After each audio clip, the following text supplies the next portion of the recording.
Bem-vindo ao canal Informação Cristã.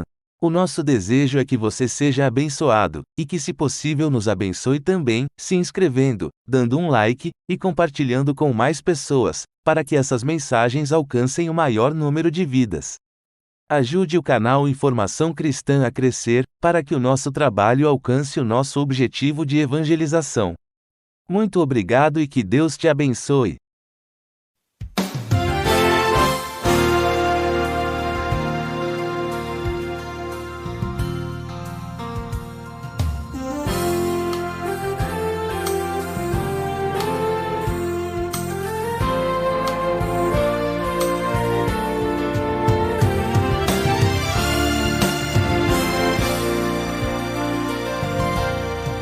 Vivemos em uma sociedade profundamente influenciada pelo pós-modernismo. Estamos na era das muitas ideias, conceitos e valores. Como viver em família nesta era? Como criar filhos nesta época, quando parece que eles é que sabem de tudo? O Encontro com a Palavra está apresentando a série Família. Vamos ao programa de hoje com o pastor Edson Bruno.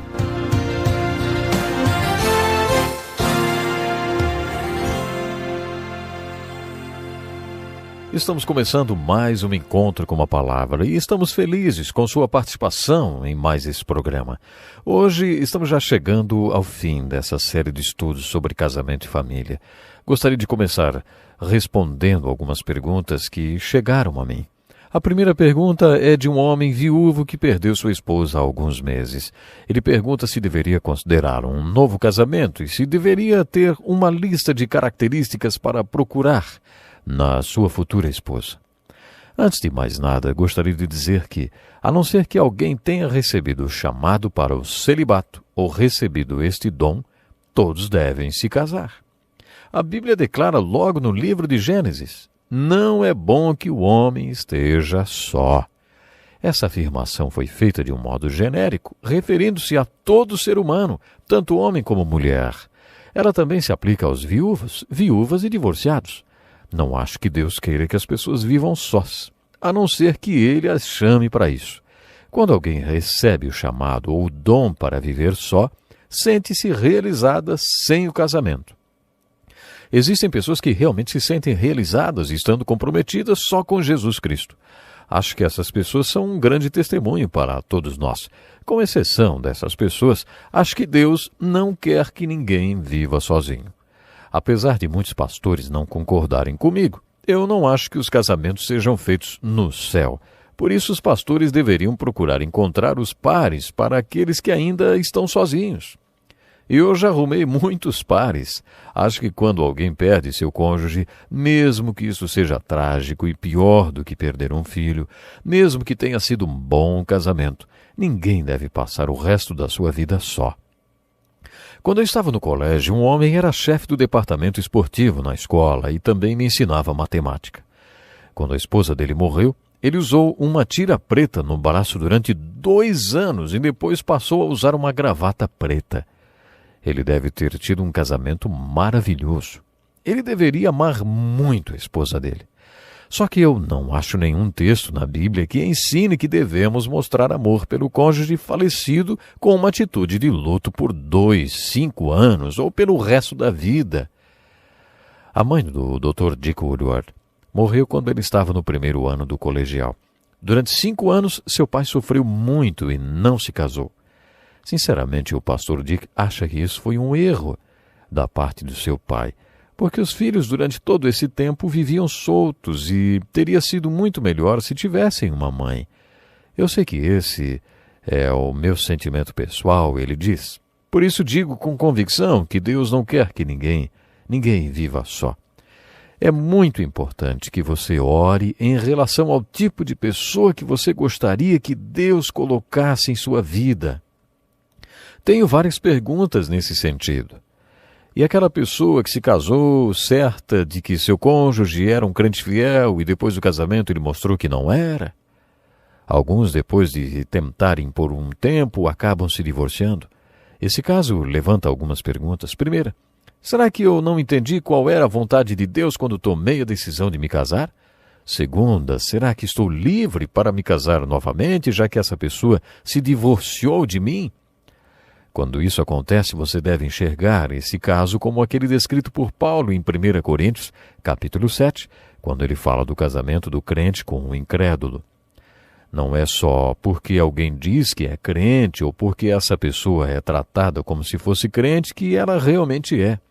O que vale é que ela mostre com suas atitudes que é realmente cristã. Lembre-se que, neste caso, a opção de permanecer ou não casado cabe ao incrédulo. E se a pessoa quer se divorciar de você ou quer descartar você, talvez essa pessoa já tenha usado você o suficiente e as Escrituras orientam a conceder o divórcio. E afirmam que, nesse caso, você deixa de ter qualquer laço com a pessoa. Eu entendo que isto quer dizer que a pessoa está livre para se casar novamente. Eu não creio que esse casamento tenha sido feito com o consentimento de Deus. É bem possível que essa pessoa não tenha captado os sinais que indicavam a vontade de Deus. É muito fácil alguém não entender a vontade de Deus e é por isso que passamos a maior parte da nossa vida dentro da vontade permissiva de Deus e só um pouquinho da nossa vida passamos dentro da vontade orientadora de Deus. É por isso que o apóstolo Paulo, quando orou pelas igrejas, um dos seus primeiros pedidos era que elas fossem cheias do conhecimento da vontade de Deus. Não é fácil saber qual é a vontade de Deus. Muitas vezes você não descobre. E por isso devemos orar muito antes de assumir o compromisso do casamento ou qualquer outro compromisso tão sério como este, como, por exemplo, ter filhos. Esse é mais um motivo para orarmos, pedindo que Deus nos guie na hora de tomar decisões. Recebemos outras perguntas que podem ser sintetizadas da seguinte forma: minha esposa não tem nenhum interesse em sexo. O que posso fazer para que ela se interesse por sexo? Olha, nos 40 anos como pastor, diz o pastor Dick, já ouvi essa pergunta muitas e muitas vezes. Você nem imagina quantas vezes. Mas quer saber? Também já ouvi muito. Meu marido não se interessa por sexo. Acontece dos dois lados. Para essas pessoas cujos cônjuges não se interessam por sexo, pergunto, será que não ficaria melhor dizer, minha esposa não quer nenhum tipo de contato físico? Lembre-se que é muito importante que você esteja bem informado a respeito de sexo. Talvez você deveria tomar a decisão de consultar um terapeuta sexual e informar-se adequadamente sobre a questão do relacionamento físico. Tenho mais uma pergunta. Sua esposa atinge o orgasmo durante o ato sexual? Se a resposta é não, deixe-me fazer mais uma pergunta. O que você acharia do sexo se nunca experimentasse nenhum prazer, ou se só raramente, hein? Será que você se interessaria por sexo se nunca tivesse um orgasmo? Essa é uma pergunta justa, você não acha? Vou passar uma tarefa para você. Já disse nesse curso que se um dos cônjuges não está bem espiritualmente, está doente ou emocionalmente perturbado, não conseguirá usufruir da relação sexual no seu total. Podemos contar com a ajuda de Deus para trabalhar através da pessoa que está bem, e se você é essa pessoa e tiver a atitude certa, Deus trabalhará através de você. E se é através de você que Deus vai trabalhar, você precisa ter certeza que sabe tudo o que precisa saber, mesmo que isso signifique buscar aconselhamento. Depois, considere a seguinte regra de ouro, que é difícil, mas funciona. Como vocês querem que os outros lhes façam, façam também vocês a eles. É isso que a Bíblia ensina. O desafio dessa regra de ouro é que você se coloque no lugar da outra pessoa. Você tem que fazer isso. Se você fizer isso, se você se colocasse no lugar da esposa que não se interessa por uma relação física, o que gostaria que o marido fizesse, hein? Quando você achar a resposta para essa pergunta, siga ao pé da letra. Espero que esses conselhos sejam de ajuda para você lidar melhor com essa questão. Nesta última série do nosso estudo, gostaria de falar sobre os obstáculos que impedem a unidade. Durante todo o estudo, temos procurado ser bem positivos e tentado apresentar o que seria o ideal para uma relação a dois. Tentamos apresentar um paradigma, um modelo e exemplo baseados na interpretação que estudiosos e conselheiros fizeram da Bíblia e o que Deus quer para nossas vidas. Esse é o guia de Deus para o casamento. Já dissemos que, de acordo com a palavra de Deus, o casamento deve ser a unidade entre um homem e uma mulher. Eles foram feitos para isso. Esse é o plano para a vida deles. Quando o homem e a mulher formam essa unidade, ela vai além da união física. A relação física não é a unidade, mas é a expressão de alegria da unidade.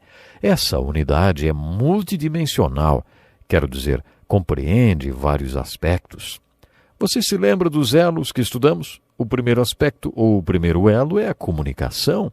O segundo é a compatibilidade. O elo do meio é o amor.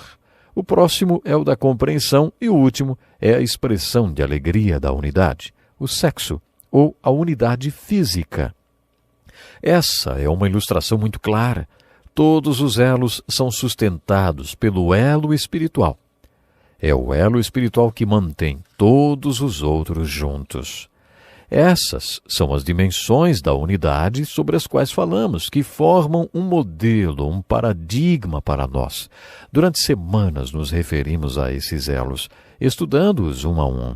Pois bem, a partir de agora, seremos um pouco negativos. Às vezes temos que ser negativos. Quando se descobre um tumor que pode matar você, ele tem que ser encontrado e extirpado antes que mate você.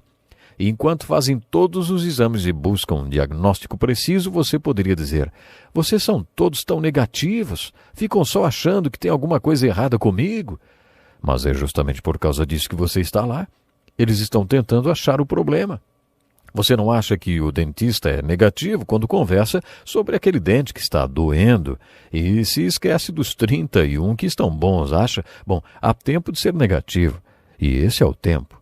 Agora gostaria de falar sobre os obstáculos que se opõem à unidade, usando um exemplo negativo. Cada um dos elos que vimos é um aspecto positivo da unidade entre um homem e uma mulher, mas que poderia tornar-se negativo. Daí então passaria a ser um obstáculo à unidade. Por exemplo, dissemos que se existe comunicação na relação, você possui as ferramentas que tornam possível trabalhar e manter essa unidade. Ao mesmo tempo, se você não se comunica, as bactérias se multiplicam no escuro e a distância entre os cônjuges vai aumentando. Já falei para vocês que o psicólogo cristão que eu mais gosto é o Dr. Brand, muito atuante nos anos 60. Dr. Brand contava uma ótima ilustração sobre um versículo do capítulo 4 de 2 Coríntios. Mas para conhecê-la você terá que programar-se para estar conosco no próximo encontro com a palavra. E a nossa oração é que Deus possa continuar lhe abençoando, que o seu lar possa ser verdadeiramente um pedaço no céu, um pedaço do céu na terra. Nós acreditamos nisso e é bem por isso mesmo que estamos dedicando esse espaço para falarmos aqui no Encontro com a Palavra sobre a família. Acreditamos piamente que você pode ter um lar abençoado na face da terra, que você pode sim viver feliz com sua esposa, com seu esposo, tendo prazer em estar com ele ou com ela e realmente sendo feliz com seus filhos e em família. Deus nos chamou para vivermos em família. Gostaríamos muito que você nos escrevesse, porque assim vamos saber onde é que você está nos acompanhando. Deus lhe abençoe e até o próximo programa. Que lição importantíssima. Obrigado, Pastor Edson Bruno. Prezado ouvinte, coloque em prática o que você ouviu aqui. Sem dúvida, sua vida será grandemente abençoada. Este é um estudo escrito pelo Dr. Dick Woodward, na voz do Pastor Edson Bruno. Escreva-nos e solicite o material. Nosso endereço é Encontro com a Palavra, Caixa Postal 2011, CEP 89201-970, Joinville, Santa Catarina. Até o nosso próximo Encontro com a Palavra.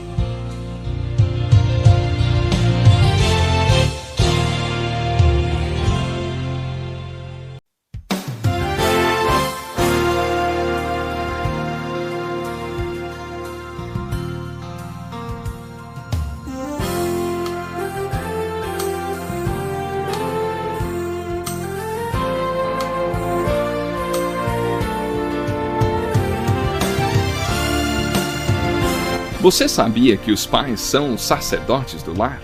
Eles devem não somente falar de Deus para os filhos, mas principalmente falar de seus filhos para Deus.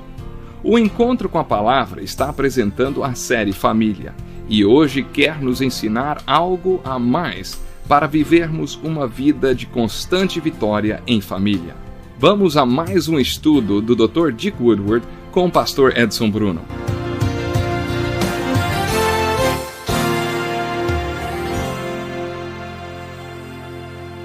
Como é bom contar com a sua atenção para mais um encontro com a palavra. A sua edificação é a nossa motivação para cada etapa do nosso trabalho. Que Deus use grandemente este tempo que passamos juntos pelo rádio. Terminamos o último programa falando sobre o psicólogo cristão, de quem gosto bastante, muito atuante nos anos 60, chamado Dr. Henry Brand. Lembram-se que eu disse que vocês não podiam perder esse programa para ouvir a ilustração que ele deu sobre um versículo de 2 Coríntios capítulo 4?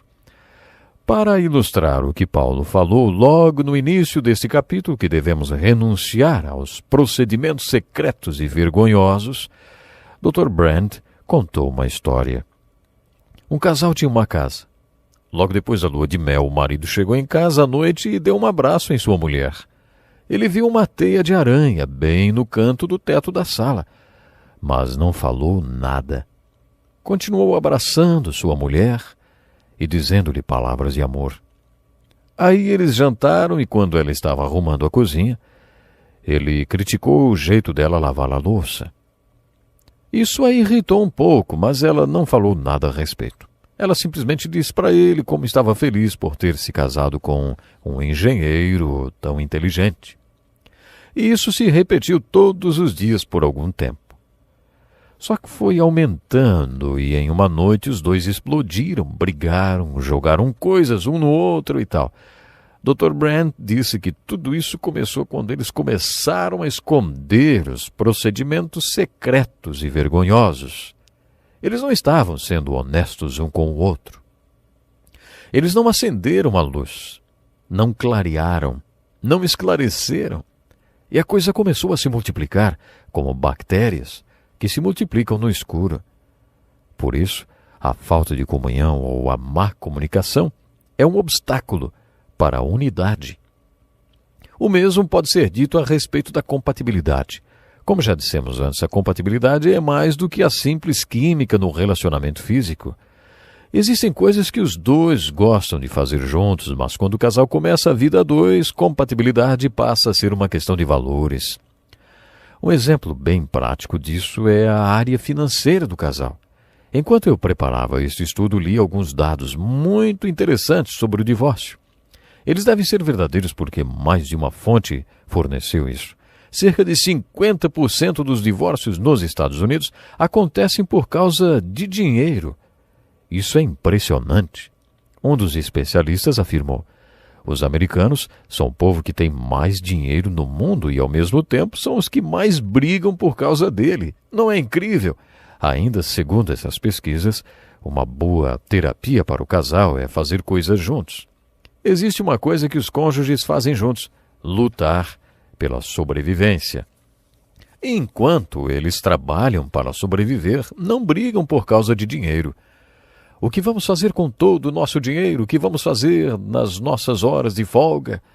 Eles não têm tempo livre e também não têm dinheiro extra, por isso não brigam por causa disso. Mas os americanos brigam por causa de dinheiro. E o que isso significa? Significa que existe uma incompatibilidade na questão de valores. Digo por experiência própria que o dinheiro pode vir a ser um dos maiores problemas no casamento. Acho que posso até escrever um livro sobre os perigos de ser um pastor e ter que lidar com dinheiro. Já participei de projetos de construção de 2 igrejas e quantos problemas financeiros sérios enfrentamos, hein? Aprendemos o jeito mais difícil que pessoas que não têm dinheiro não podem contrair dívidas. O pior é que são estas pessoas que geralmente mais contraem dívidas. Aprendi isso às duras penas. Acho que poderia até escrever um livro sobre a psicologia da dívida, sobre como enfrentar a montanha de dívidas e ver 80% do seu pagamento ir para essa montanha e sobrar apenas 20% para você passar o mês, se essa montanha começou a crescer logo que você se casou, quando você ganhava pouco, ela só aumenta e o seu dinheiro disponível diminui cada vez mais. É muito simples. Se você gasta mais do que ganha, vive na corda bamba o tempo todo. No geral, as pessoas têm uma renda X e um padrão de vida que é um pouco acima disso. Se você e sua esposa se encontram nesta situação, enfrentando problemas financeiros, comece reconhecendo que existe um sintoma de incompatibilidade de valores. Depois, procure aconselhamento sobre como gerenciar as suas finanças. Minha esposa e eu já estamos sem dívidas há muito tempo. E digo que é muito diferente quando você decide viver só com o que tem, sem gastar o que não tem. Esse é um dos conselhos básicos que você ouvirá de qualquer consultor financeiro. O próximo elo da unidade é o amor. Podemos dizer com toda certeza que esse elo é um fator positivo, mas a ausência do amor é um fator negativo de sérias consequências. Se não houver compatibilidade, a incompatibilidade será um obstáculo. Mas se você não tem amor, o obstáculo à unidade ainda é maior. O efeito pode ser devastador. Foi por isso que no primeiro estudo da primeira série mencionamos uma ajuda especial constituída de 4 segredos espirituais. Vou citá-los novamente. Os 4 segredos espirituais são: eu não sou, mas Ele é. E eu estou nele e Ele está em mim. Você pode aplicar isso ao amor. Eu não sou esse amor, eu mencionei, lembram? Descrito em 1 Coríntios 13, mas Ele é, Deus é, Cristo é, o Espírito Santo é. E se eu estiver nele e Ele em mim, poderei amar com esse tipo de amor. É isso que você tem que fazer se descobrir que não tem esse amor, que é a dinâmica da unidade. A falta de amor ou o egoísmo pode acabar com o casamento. Continuando com a segunda lei espiritual, podemos dizer: eu não posso amar desse jeito, mas ele pode. Eu nem quero esse amor desse jeito. Eu não quero amar desse jeito. Você terá que ser honesto e admitir isso, então.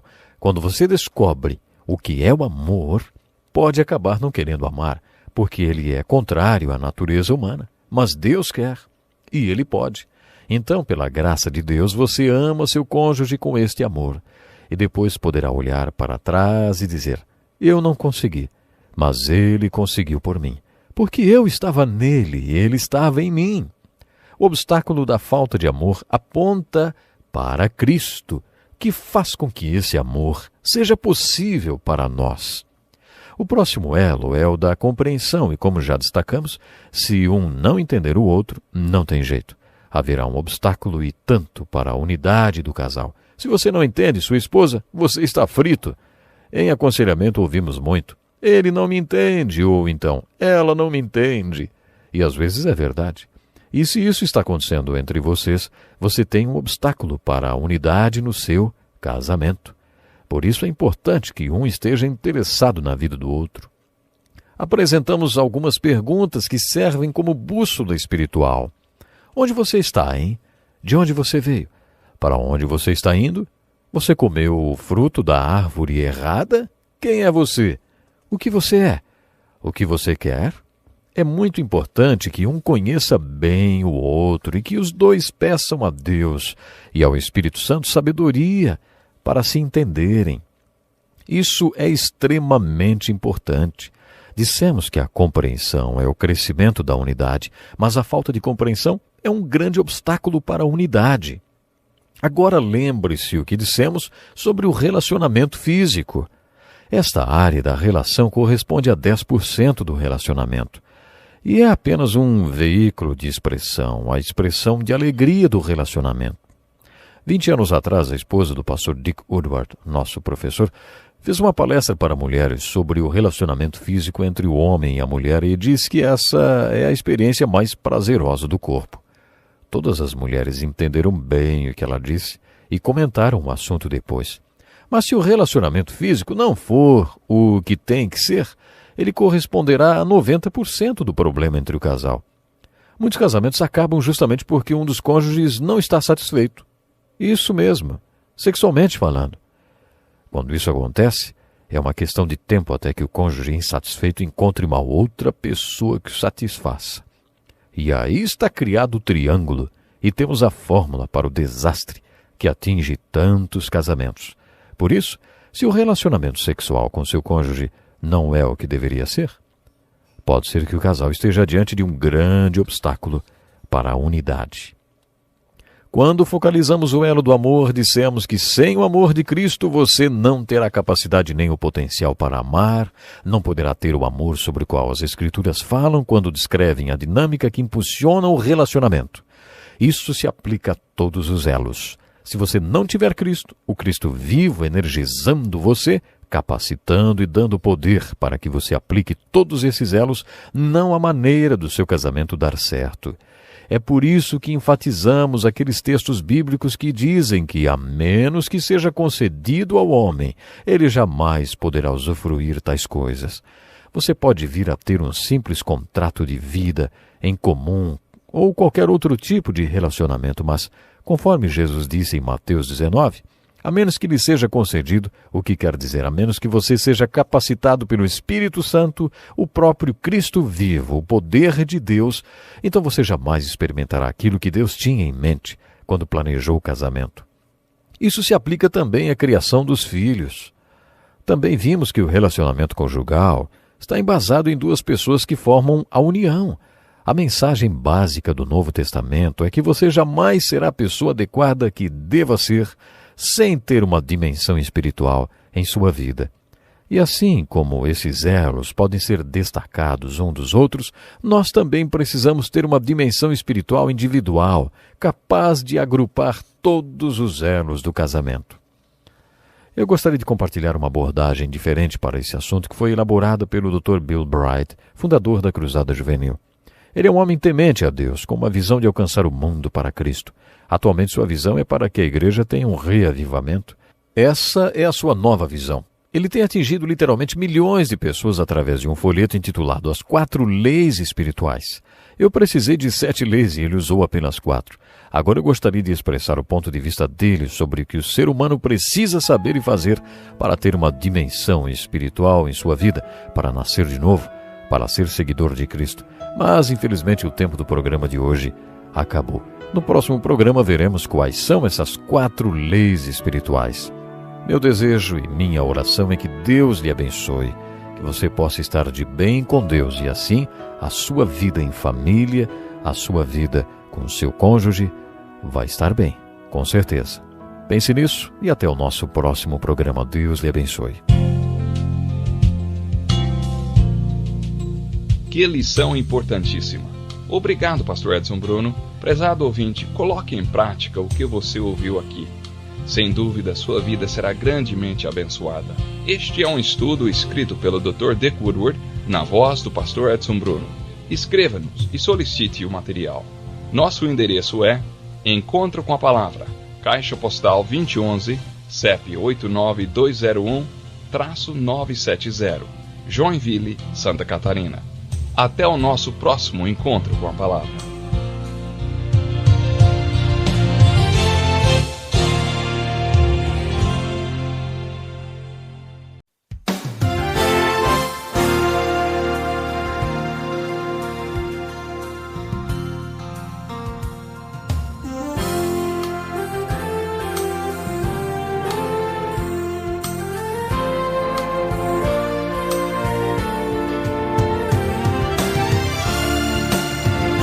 Você sabia que os pais são os sacerdotes do lar?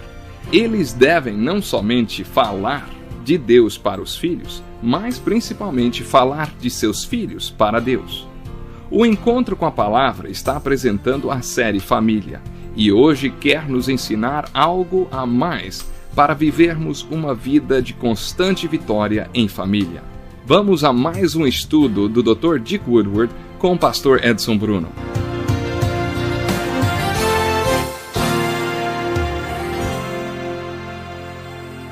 Muito bem-vindo ao programa Encontro com a Palavra de hoje. Nós estamos terminando a nossa série de estudos sobre casamento e família e recomeçando de onde paramos no programa anterior, Vamos falar hoje sobre as 4 leis espirituais. Um folheto escrito pelo fundador da Cruzada Juvenil, o Dr. Bill Bright, que já alcançou milhões de pessoas para Cristo. A primeira lei espiritual diz que Deus ama você e tem um plano maravilhoso para a sua vida. Essa é a lei espiritual número 1. Mas o que isso tem a ver com o nosso estudo sobre casamento, hein? Bom, podemos fazer a seguinte aplicação. Deus ama você e tem um plano maravilhoso para o seu casamento. Temos falado sobre isso em vários programas. Mas Deus tem um plano. Essa é a primeira lei espiritual. Se o seu casamento estiver de acordo com o plano de Deus, então será sempre maravilhoso.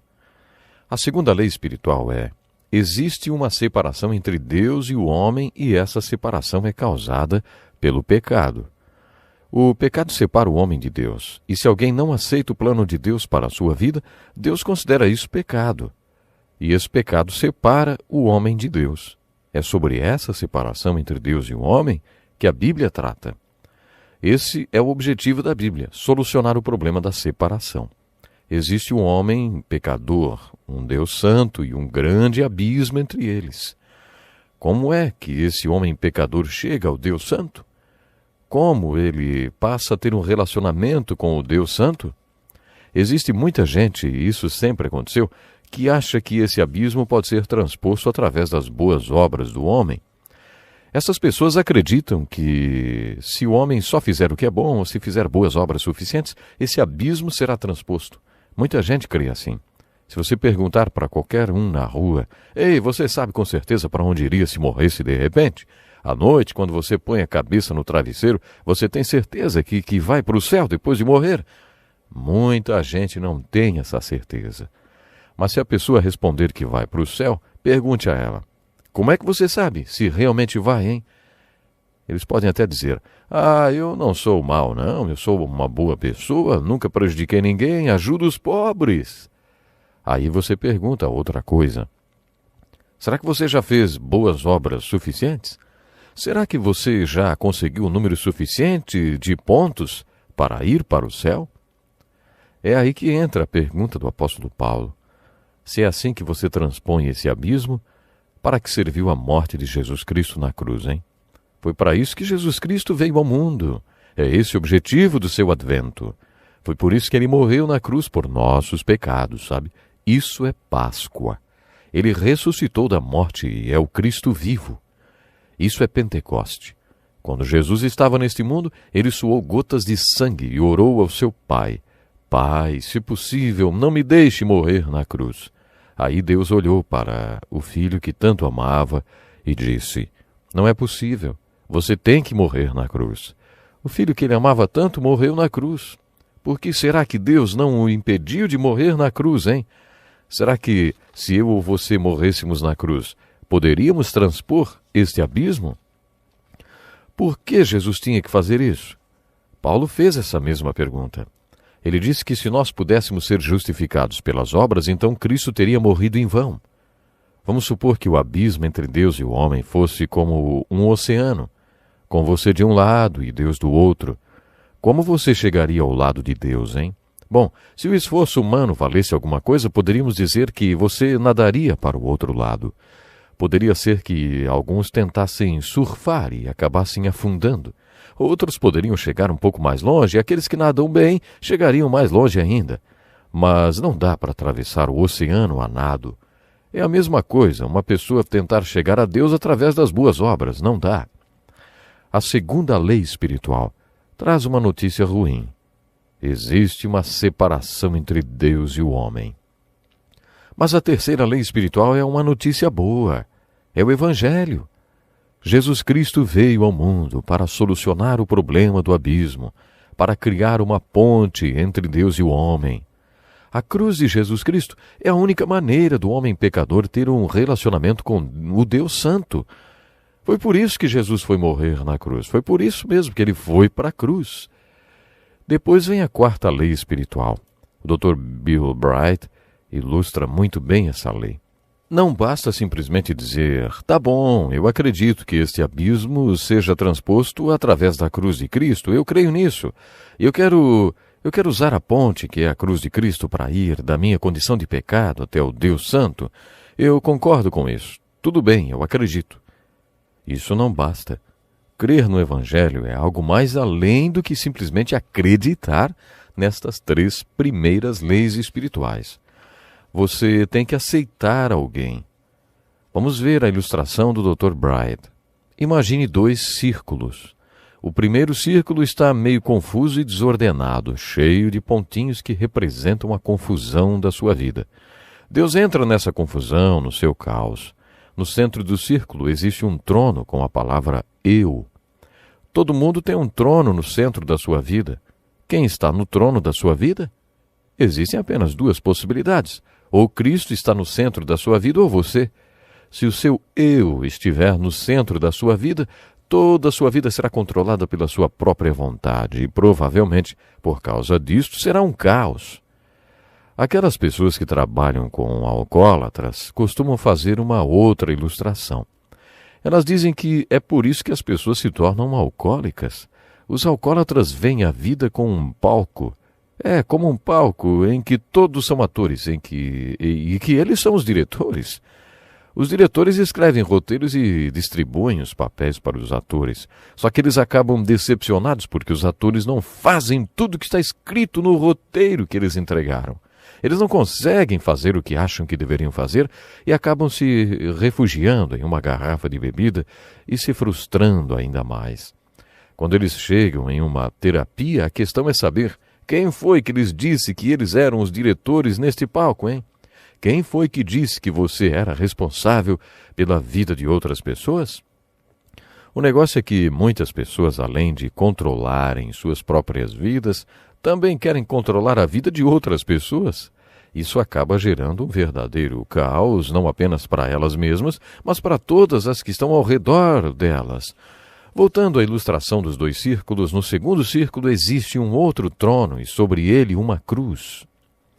Cristo está nesse círculo e agora os pontos estão ordenados e o Eu está aos pés do trono. Nesse segundo círculo, Cristo está no controle. É isso que a Bíblia ensina.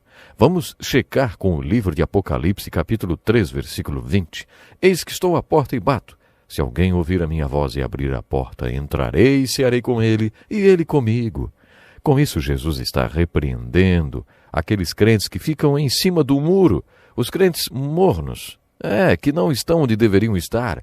Jesus disse: repreendo e disciplino aqueles a quem eu amo. Por isso seja diligente e arrependa-se. Eis que estou à porta e bato. Isso é para as pessoas que têm seus eus controlando suas vidas, criando um caos para si mesmas. Mas Jesus está à porta batendo e diz: você vai me deixar entrar e sentar no trono da sua vida e colocar o seu eu aos pés desse trono? Deixe-me assumir o controle da sua vida. Jesus está pedindo isso. Essa é a 4ª lei espiritual. Depois dessas 4 leis espirituais, encontramos uma última ilustração que mostra um pouco da sequência de como tudo acontece. Muitas pessoas acham que isso é uma experiência sobrenatural. Pode ser. Deus faz com que cada pessoa tenha um tipo de experiência. Nem todas as pessoas têm a mesma experiência. É por isso que quando falamos sobre nascer de novo e se nos referimos a isso como uma experiência com Deus, as pessoas querem saber o tipo e a intensidade da experiência, como tudo aconteceu. Aí você conta a sua experiência e elas contam as delas e acabam achando que a sua não foi verdadeira, mas você acha que foi. Esse tipo de discussão não leva a lugar nenhum. O novo nascimento não está baseado no tipo de sensações que você teve. De acordo com o Dr. Bright, esta mudança baseia-se em fatos. Ela se baseia nos fatos do Evangelho. Deus interceptou a história humana. Esse é o significado do Natal. Jesus morreu na cruz e ressuscitou da morte. Esse é o significado da Páscoa. Ambos são fatos. Jesus fez isso para que o homem pecador tenha um relacionamento com Deus. Isso tudo não é uma questão de evolução intelectual. A Bíblia usa a palavra arrependimento. E quando a palavra arrependimento aparece, significa mudar de opinião, mudar o coração, mudar a própria vontade, mudar o sentido da sua vida. Arrependimento quer dizer convidar Cristo para assumir o controle da sua vida. Quando você faz isso e descobre que as 4 leis espirituais são verdadeiras, também descobre o que toda essa experiência realmente significa. Você terá fé nos seus fatos. A locomotiva desse trenzinho são os fatos e os vagões atrás dela são a fé e os sentimentos. Uma coisa é fato concreto, o Evangelho. O Evangelho é constituído de 2 fatos muito importantes. Jesus Cristo morreu pelos seus pecados, de acordo com as Escrituras. Jesus Cristo ressuscitou dos mortos, de acordo com as Escrituras. Esses são os fatos do Evangelho. Quando você coloca fé nestes fatos, quando cada um de nós faz isso e convida Jesus para assumir o controle da própria vida, todos aqueles sentimentos e sensações dessa experiência também acontecem. Voltando ao casamento, quando você está em um relacionamento e constata que o que precisa ser tratado é a parte ou a dimensão espiritual do relacionamento, então ela deve ser tratada individualmente. Eu conheci uma ótima comunicadora, ela trabalhava na televisão e durante 10 anos trabalhei com ela. Depois de 2 anos trabalhando juntos, ela se converteu. Ela era muito comunicativa, mas seu marido era tímido. Depois de lerem juntos o folheto das 4 leis espirituais, eles fizeram uma oração escrita no final do folheto. Os 2 estavam ajoelhados ao lado da cama quando o marido disse: "Pode orar por mim." Ela respondeu: "Não, eu oro por mim e você ora por você." Ela tinha razão. Cada um tem que tomar a atitude de se reconciliar com Deus individualmente. O outro não pode fazer isso por você. É assim que a dimensão espiritual do seu casamento será desenvolvida. Se vocês 2, cada um individualmente, abrir o coração e dizer: "Jesus, eu preciso da tua ajuda, perdoa-me. Quero fazer tua vontade, ser fiel a ti, te aceito." Eu tenho certeza, o seu casamento vai ser um casamento feliz. Infelizmente, nós temos que parar agora. Estamos terminando essa série. A minha oração é que Deus possa lhe abençoar grandemente. Você homem, você mulher que nos acompanhou, vocês que têm filhos, que Deus possa abençoar a sua família, que vocês possam viver em família e viver em feliz e verdade, com a presença de Deus em cada momento. No próximo programa já vamos continuar o nosso estudo da Bíblia. Até lá, então. Que lição importantíssima. Obrigado, Pastor Edson Bruno. Prezado ouvinte, coloque em prática o que você ouviu aqui. Sem dúvida, sua vida será grandemente abençoada. Este é um estudo escrito pelo Dr. Dick Woodward, na voz do Pastor Edson Bruno. Escreva-nos e solicite o material. Nosso endereço é Encontro com a Palavra, Caixa Postal 2011, CEP 89201-970, Joinville, Santa Catarina. Até o nosso próximo encontro com a Palavra.